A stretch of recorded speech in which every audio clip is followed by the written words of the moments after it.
Hello, I'm Kathryn Jean Lopez from the National Review Institute, and I'm so grateful to be able to welcome Father Peter John Cameron, Dominican priest, once again to have a conversation about Easter and our need for Easter. And thank you for joining us on behalf, again, of everyone here at the National Review Institute.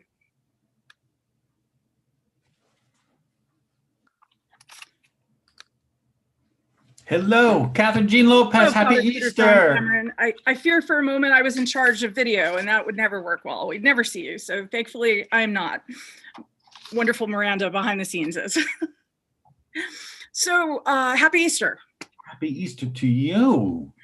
And gosh, this Easter was particularly striking given that we've been waiting a year for it. Yes, we have been. But it's actually, I think this year symbolizes the kind of longing and the intensity of attention that really needs to characterize every Lent and celebration of the Paschal Mystery. Do you know what I'm saying? Yeah. Like, I think we actually got into it. The pandemic pushed us into the right kind of piety. I think that's true. It's always striking if you really enter into it. And one thing that I always think is important is to celebrate the season, because the reality is, people don't get off work Thursday. Maybe they get off work Friday. It all seems kind of rushed in the midst of life. I do think that people this year made more of an intention to celebrate every bit of it that they could. But I think it's good, particularly we're on Easter Tuesday, to recognize this isn't just a day, this isn't just a week, a Holy Week and then Easter and then it's over. And particularly like you were saying, Father, like the pandemic has been this agony, right, that we're trying to make sense of. And goodness gracious, to the passion and death and resurrection of Jesus Christ help make some sense out of it. Yeah, I'm like, if you ever went to Rome, there's that beautiful bridge that leads over to the Vatican. And on the bridge are all the different instruments of the Passion, all the different things that were employed as part of the torture of Jesus Christ. So I think if we were going to do that these days, there would be like 7 new instruments of the Passion that have gone into this Lent, and the pandemic is certainly one of them, but it's not the only one, obviously.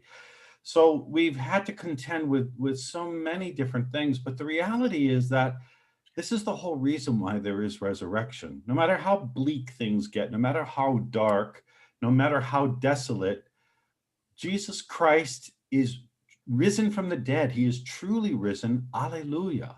And when we cling to that fact with the same intensity with which we've lived these very dire days, our lives change. Hope takes over. There's a Catholic in public life who I will not name, who a number of years ago wrote about the real presence and the Catholic doctrine on the real presence, and said that in the context of a granddaughter's first communion. And the comment that was made was that this is difficult. This is difficult what they ask us to believe. And what I'm always struck by, and I think I was particularly struck by this year, as you were saying, there's this whole new intensity. Yes, this is hard, but to enter into, but it makes everything else make sense. Our daily lives can be so hard, but when we do the work of really meditating on the gospel, it changes everything. It does. I mean, I think one way to kind of go at it is to think about the experience of the apostles after that, the Last Supper, and before the first resurrection appearance. I mean, the torture and the agony that they must have been through is almost it's almost incomprehensible. But the reality is that at that Last Supper table, when Jesus hands over his very self as bread and wine in the Holy Eucharist, he is showing them a degree of love for them that he knows they're going to need when he's physically snatched from them in the most violent way. And also topped off by the fact that he gets down on his knees and he washes their feet.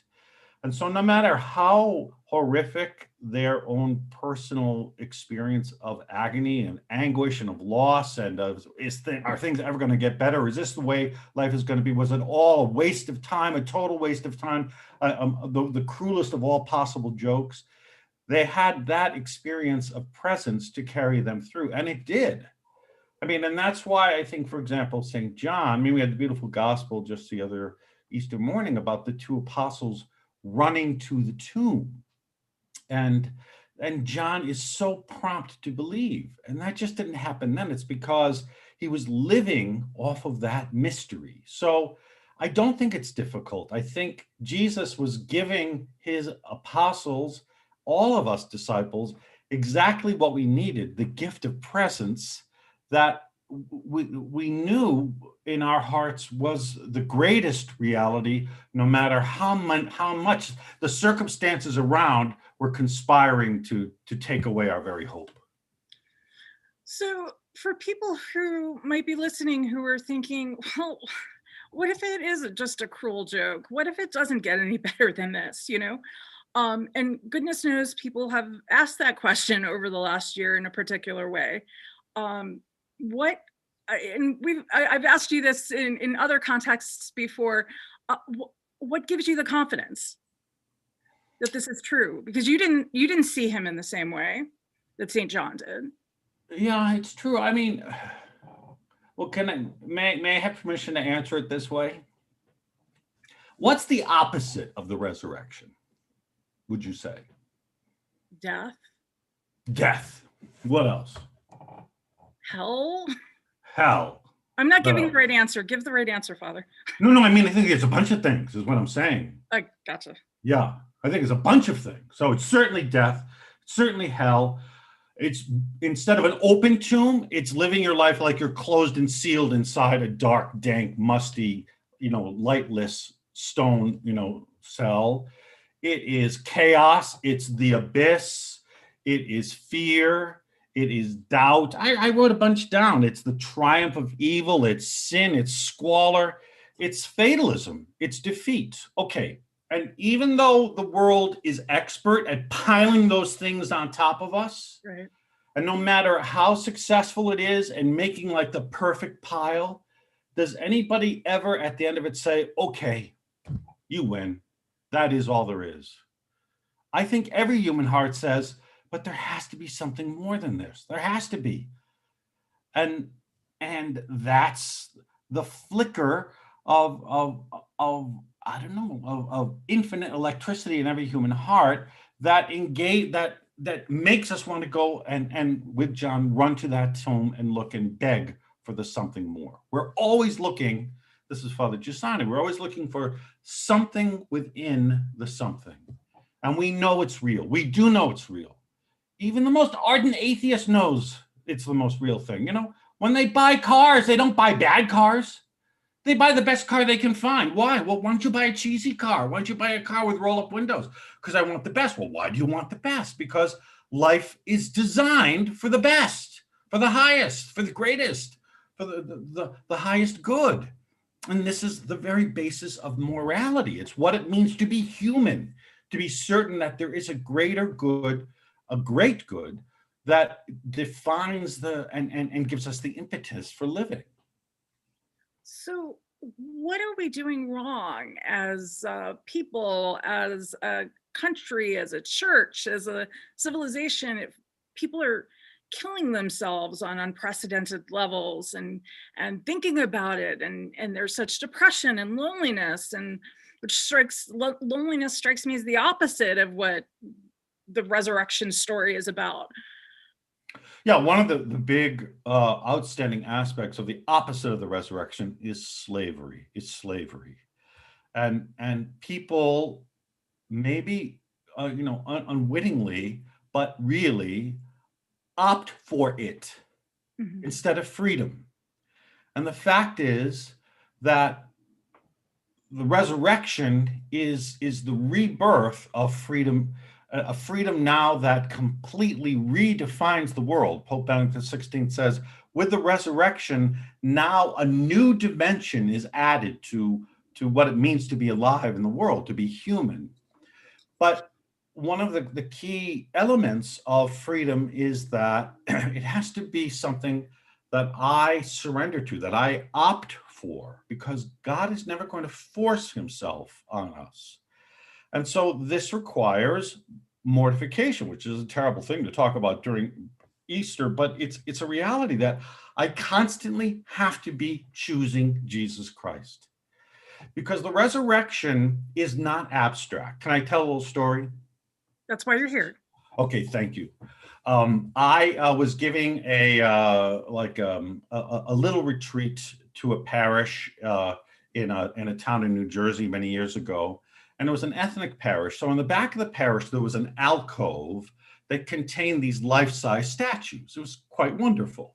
And so there was a statue of the Blessed Mother, and there was a statue of Therese of Lisieux, and there was a statue of Saint Anthony, and there was even a statue of Saint Rocco, who's there lifting up, his tunic so that we can see the scar on his leg, and he has a dog too, which of course, everyone is a statue with a dog.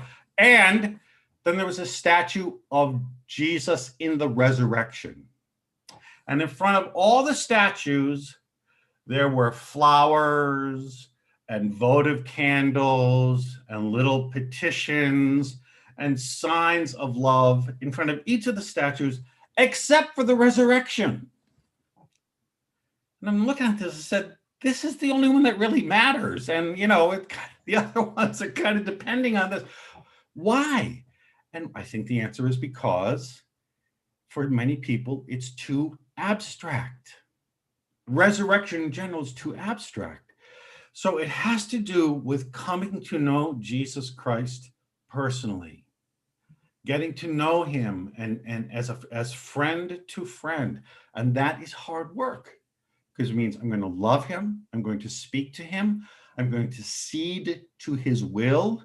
I'm going to prefer his priorities to my priorities. And I'm going to believe and also obey when he says, no, this is really what puts you on the path to happiness, not these other things. You have to trust me that this is the right way. But when I don't know that people even know how to do this anymore.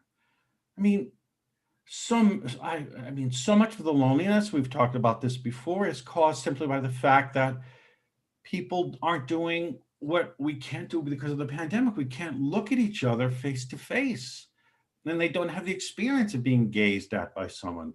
And I heard a talk once about this, and the professor was saying this is why there's such an exponential rise in therapy animals on college campuses, because students feel consoled and comforted when a dog gazes at them.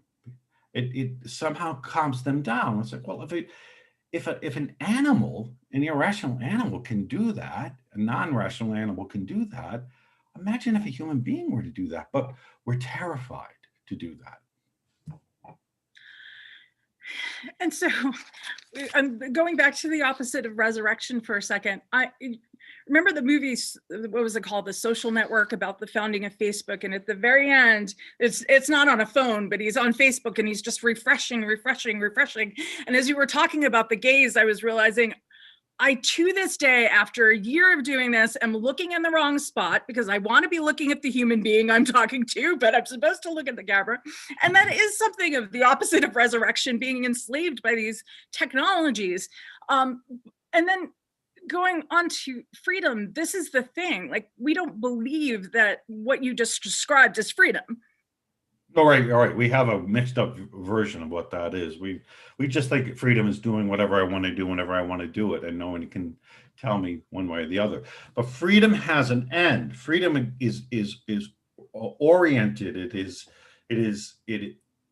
It's determined by something, and so the choices that I make are good choices to the extent that they take me to this final good that is the whole purpose of my freedom, which is excellence.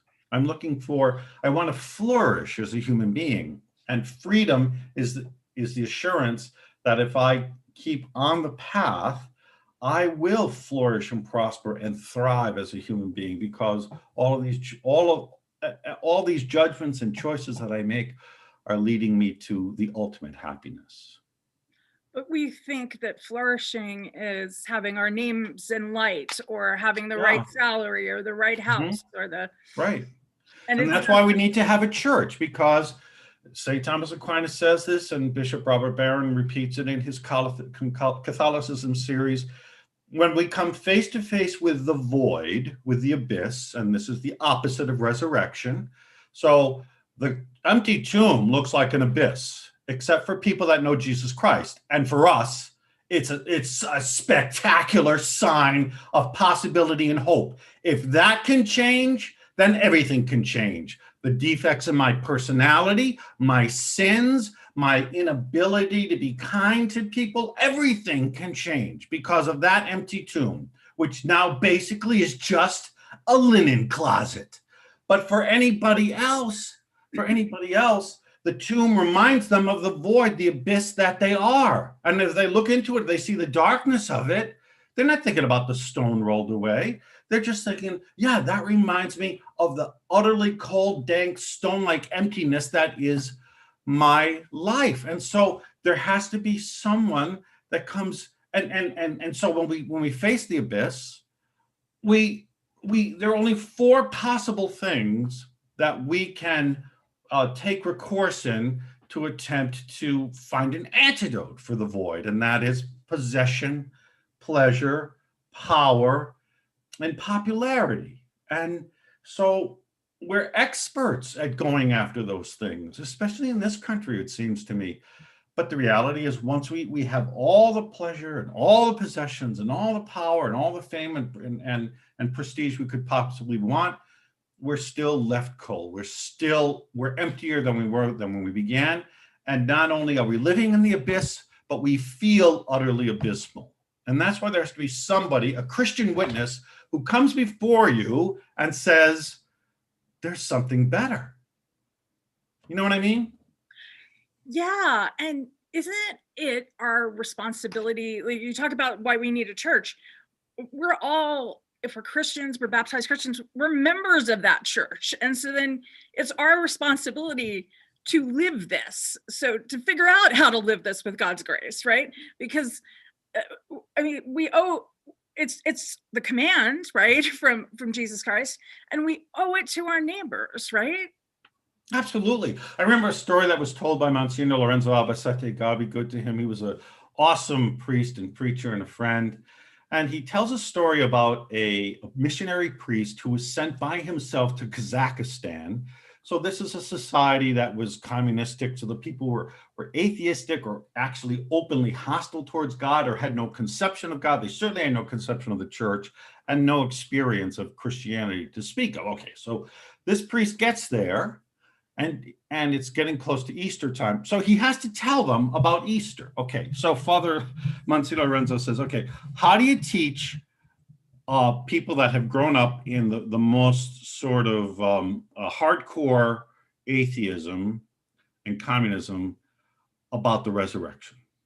And you can't pull out any kind of catechism or anything, because you don't have a frame of reference to begin with. And so this priest said, I'm going to, if you want to know about the catechism, if you want to know about the resurrection, this is what I'm going to ask you to do. Look at me. Come and stay with me. And if you see anything different about myself, if you see anything different about the way that I face reality, or just the way that I live my human life, that's the resurrection. That difference that you see, that's the resurrection. So that's hard work for us, because it's so easy to capitulate to the opposite of the resurrection. The sadness can get us down. The dire circumstances can get us down. The betrayal of so many people that we think, why aren't you speaking up? Why aren't you on our side, etc. All of this can really deflate us and take the wind out of our trusting sails. But that is what trust was made for. Occasions like that. Not when it's easier and okay, I'll trust, but I'm really relying on myself. Right. Well, the gospel today, when we're talking, is about Jesus telling Mary Magdalene not to cling to her. Yeah. And I was so struck by, I was reading again Pope Francis's Easter Vigil homily, which I think is tremendously beautiful, and he talks about how they went to indulge their grief at the tomb, and it strikes me as that that's a lot of our lives, indulging the grief. And that's not to, obviously grief is a real thing and you have to grieve death, and but the clinging to the way we were more comfortable, once he's resurrected, it's very difficult for the apostles, because now they gotta take the lead, with knowing what they know and having encountered him as they did. There's a tremendous responsibility there, and it would be much more comfortable not to take that responsibility. It's true. But if you think about it, the reason why St. Peter, I mean, you read the Gospels, and Peter goes from being full of this bravado to denying Jesus in the most cowardly way, to weeping after deserting our Lord in the garden and not being at the crucifixion itself. Then you flip a few pages to the Acts of the Apostles, and here he is, completely reborn, living that new dimension of humanity that Pope Benedict XVI speaks about, so much so that he can look at the lame man at the beautiful gate and says, look at me. He begins by saying, look at me, because he wants to give him the gaze of Jesus Christ. And I have neither silver nor gold, but what I have, I give you in the name of Jesus Christ. Walk. And up the man walks and wants to stay with Peter and John as they go into the temple to pray. But my point is, would Peter have ever had that kind of certainty if he didn't go through that utter desolation just prior to the resurrection? Do you know what I mean? Right. The great saints say Peter and Judas both committed the same sin. The difference was that Judas was not, he let his freedom die before Christ died.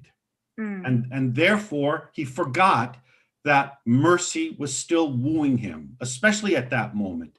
But Peter did remember, I guess, I don't know why, but from the very moment he meets Jesus, he meets him as a sinner and says, leave me, Lord, I'm a sinful man. So that, I think what we are going through, and especially the hardships that we face and the failures that are on our plate, are all part and parcel of what will make us great witnesses to the resurrection. Because, who wants a witness who is bionic or flawless or has 19 Olympic gold medals or something? Do you know what I mean? It's like, I want somebody who's beaten up and just like I am, who still says yes to Jesus Christ, and that life is taken over.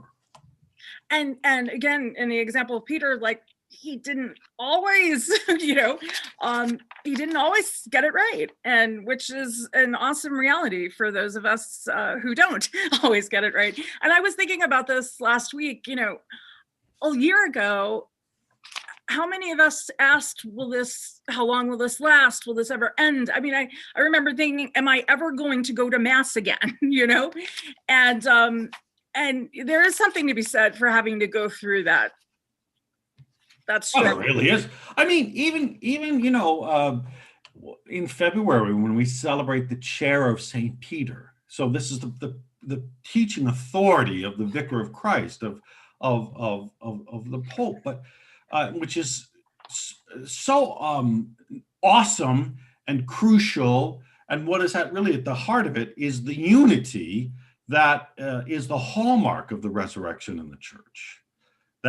And this is something else that Pope Benedict speaks about in his volumes called Jesus of Nazareth, that you want proof of the resurrection in the world. Okay, look at all these people who come together, who are from different races and educational backgrounds and different ages and different sociological backgrounds, etc. But they all come together, and they as if they're one big family. Who can do this? Nobody does this, right, except for people that believe in Jesus. Right. I remember your friend and somebody that I had a chance just to work with briefly at Magnificat, Peggy Noonan, writing a beautiful piece about praying in St. Patrick's Cathedral one day, and in the same pew was a young woman who was dressed in the uniform of a maid. I think she said she looked like she was a young Hispanic woman, but she said, how awesome is this, that the two of us who are from completely different backgrounds, But here we are, united in what really matters in life. And the only thing that can do this is Jesus Christ risen from the dead. Try to unite people otherwise, even when you share the same kind of interests. I mean, the unity only goes so deep, but not for Christianity.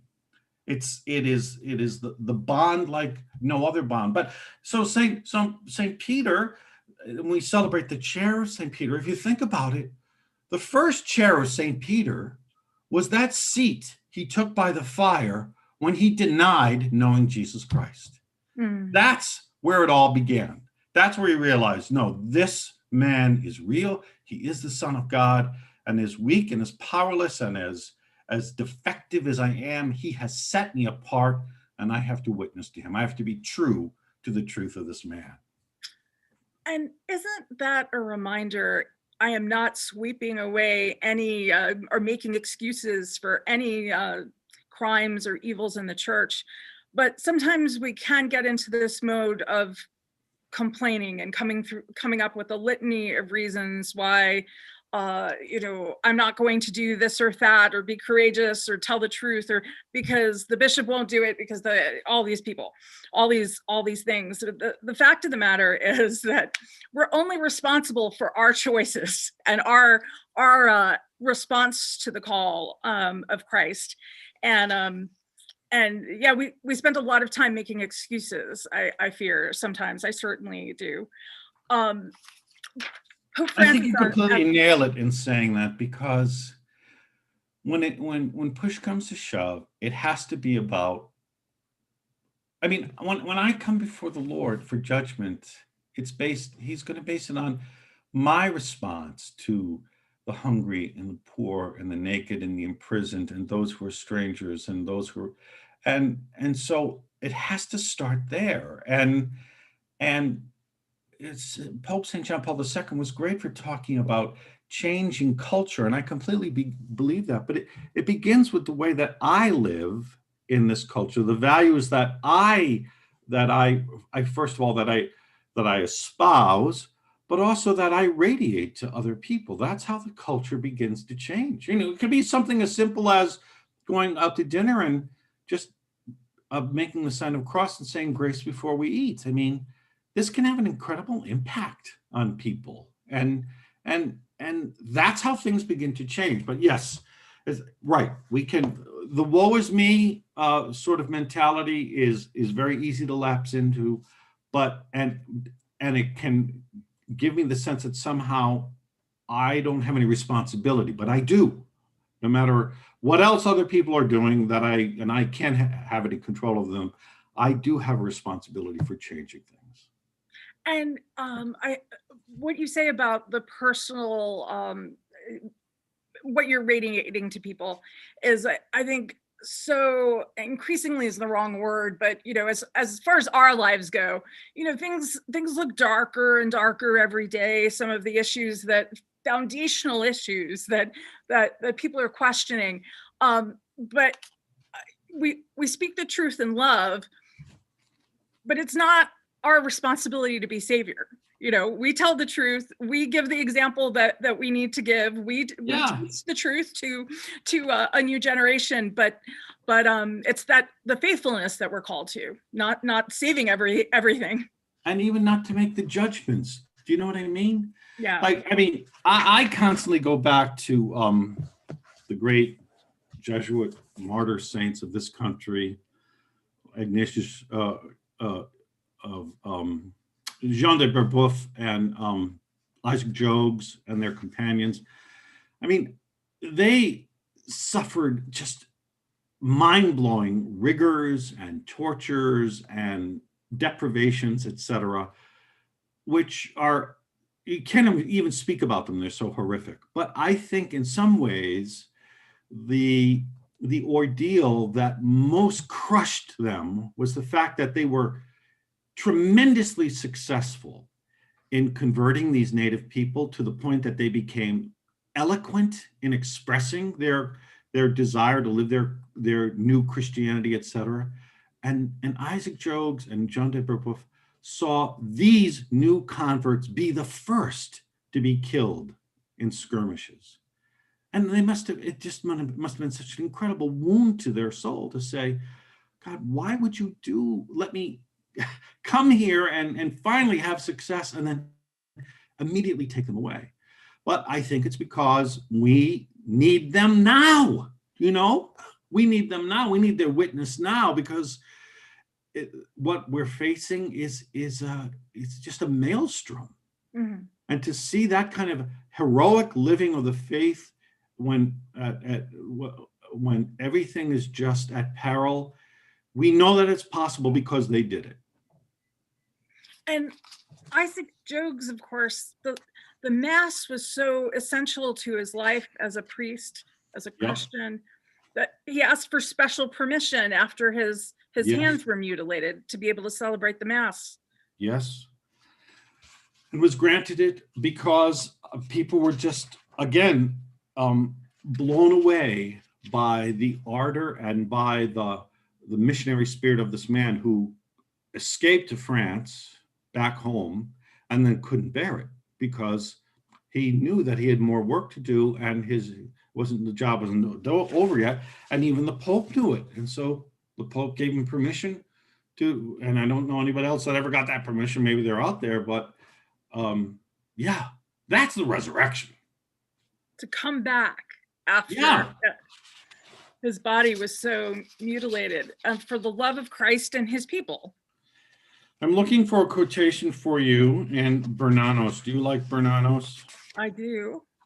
And of course, I read it earlier today, but I said, we're never going to use that. So I, can't find it. But I know how that goes. But, one of the things that I want to say about if I can find it, I'll find it, about the resurrection is, again, that Peter and John story where they're both running. Because what I'm talking about, because when John gets there first, it says he looks and he believes, immediate believes, but he waits. He doesn't go in. And why doesn't he go in? He gets there first. Why? Because he is wearing the Nikes. Peter is not. So he can run faster. Oh, yeah. Okay. Or probably because he's 16 and Peter is 40 or whatever. I don't know. But the reality is, John looks in and he sees the cloth that was on the face rolled up, etc. And this is Father Richard Veras, who preached this in a beautiful Easter Vigil homily once. He said, why did John believe when he just saw those elements? And he said, well, because John, the beloved disciple, was so taken by Jesus. Like anyone who loves their friend, they're going to pay attention to every little detail. Why? Because by paying attention to the details, you can love the friend more and you can provide for them and anticipate their needs, etc. And so John knew how Jesus basically conducted his daily life and how he made his bed in the morning. And the way that the cloths were folded in the tomb were the way that Jesus folded his bed clothing every morning when he woke up, and that's how he knew. But the point for us is that the resurrection is going to be subtle. One of the reasons why that statue is so off-putting, I think, to people is because no one was present at the resurrection. I mean, Easter cards that show Jesus coming out of the tomb, they're beautiful. I love them. But there was no human being there to witness it. There was no witness. So we have to imagine it. But one of the reasons is because the resurrection is meant to be experienced subtly. Remember, the risen Christ, the resurrected Christ, does not appear to everyone, right? He only appears to those who are already predisposed by faith to believe and to accept this fact. And so in living the Easter graces, the resurrection graces, this Easter day, but then the whole 50 days of Easter going forward, we have to pay attention to the little ways that the resurrection comes breaking into our life, especially when our life seems to be breaking apart, because he will not fail to insert his risen life into our life if we are living our life with a great vigilance and sensitivity to the new dimension. This is what Pope Francis is talking about in his Easter Vigil homily, where he says so much, and I encourage people to read it. He says in the middle of the homily, even if you feel all feel that all is lost, please let yourself be open to amazement at the newness Jesus brings. He will surely surprise you. And he goes on various times talking with that confidence about the surprises of Christ, and we're terrified of the surprises of Christ. But the fact of the matter is, if the resurrection is what he surprises us with, okay, I'm on board for that, right? He even ends the homily, dear sister, dear brother, if on this night you are experiencing an hour of darkness, a day that has not yet dawned, a light dimmed or a dream shattered, go open your heart with amazement to the message of Easter. Do not be afraid. He has risen. He awaits you in Galilee.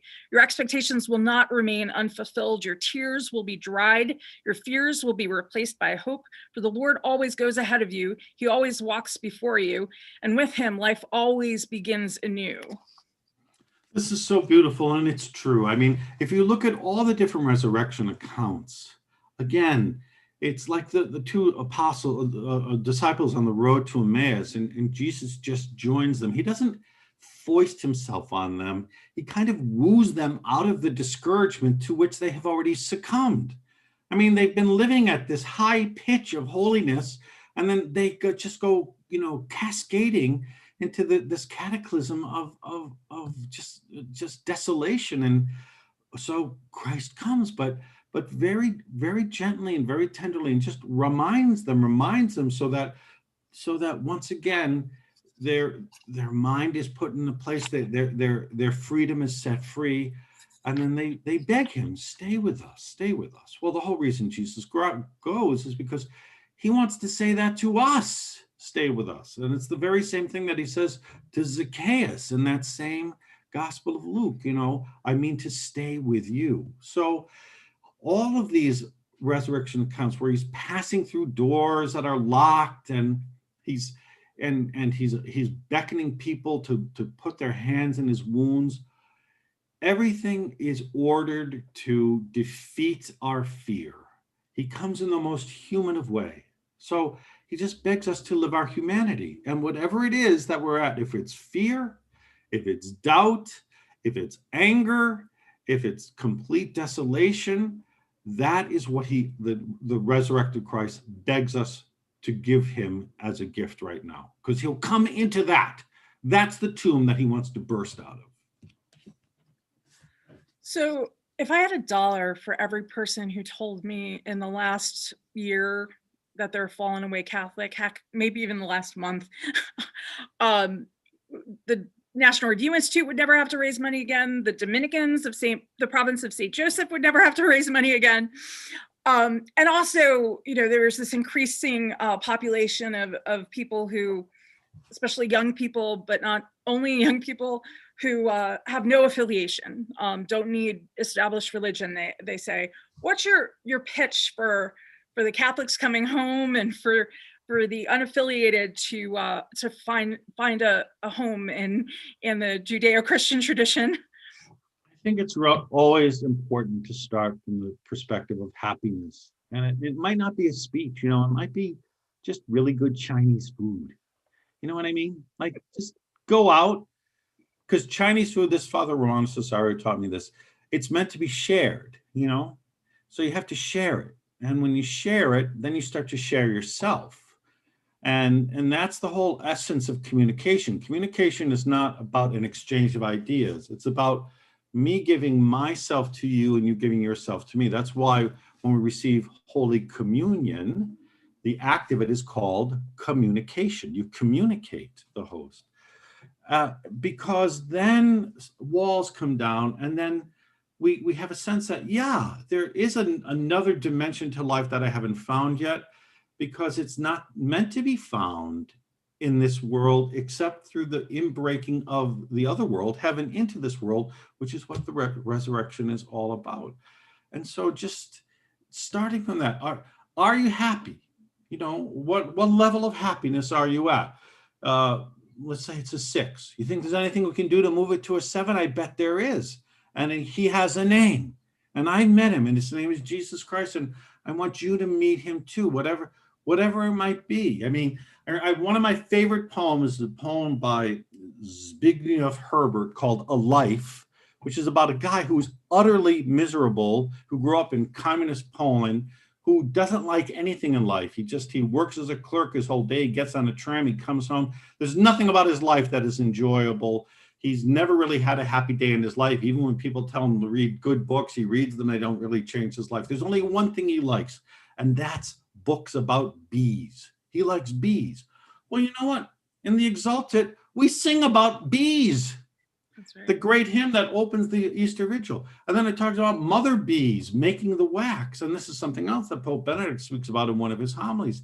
He says, it's the work of creation. Bees make this candle, and this candle becomes the very flame of God.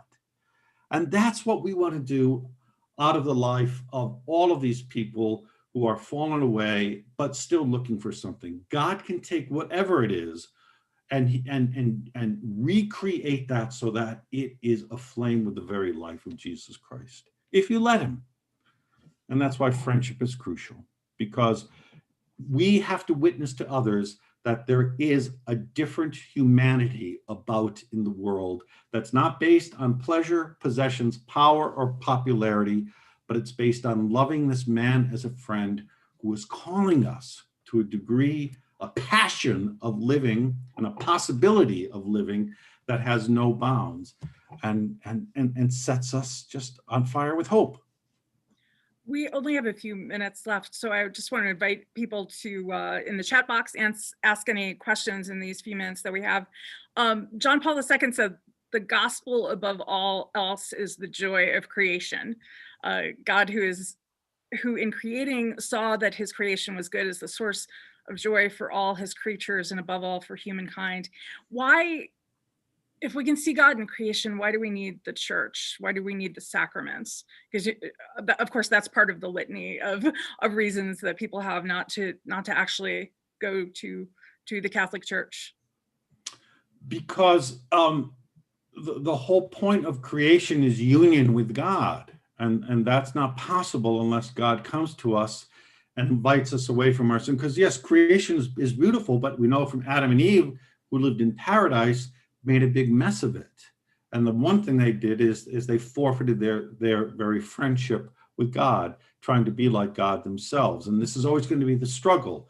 So we're not gods, but we're meant to become like gods, but it's a becoming that happens only in the embrace of friendship. And that's why we need Jesus and the church, and how the resurrection works through the church as an instrument of our perfection.